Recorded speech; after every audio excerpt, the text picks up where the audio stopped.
Hello, Missy and Zach. Here's your sewer scope from this morning's inspection. I apologize to be a little rushed. I mean, I usually don't push my camera through the line this quickly, but as I told you, this is my second go around on doing it. The first time I don't think I finalized the video before removing the SD card from my unit, so it didn't quite take. So I had to set everything back up and start over again, which obviously is a time suck, but what are you going to do?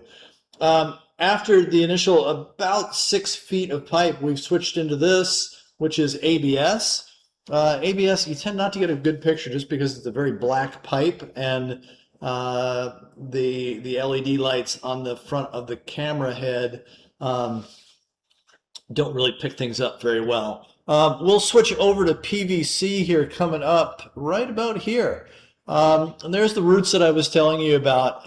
For whatever reason, so at this connection point, you've got roots that are growing in. If that joint was properly glued and connected, then there really shouldn't be an issue. You shouldn't have roots growing in. We switch back to ABS.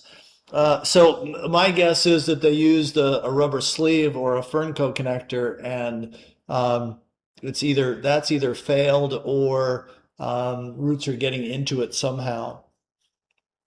And now we switch back again to PVC. So a number of changes back and forth between PVC and ABS. This last section of PVC might have been installed by the city. I don't know. They may have done some road improvements and made that connection, or made a different connection there. So that's the city line right there. All in all, not a bad pipe. I would just, within probably the first few months of ownership, I would just get rid of those roots right there. I don't foresee that it's a big deal, as opposed to having to patch something or line something. You always could if you wanted to, if that's your choice. But for me, if it was, I would just, since it's just in that one spot, I would just cut it out, come back in a few years, look at it, see what it looks like, and maybe have to trim it again. I don't see any damage in and around that area, so we'll leave it at that. Read through my written reports. Reach back out to me if you have any questions. I'm always happy to be a resource if I can be of service.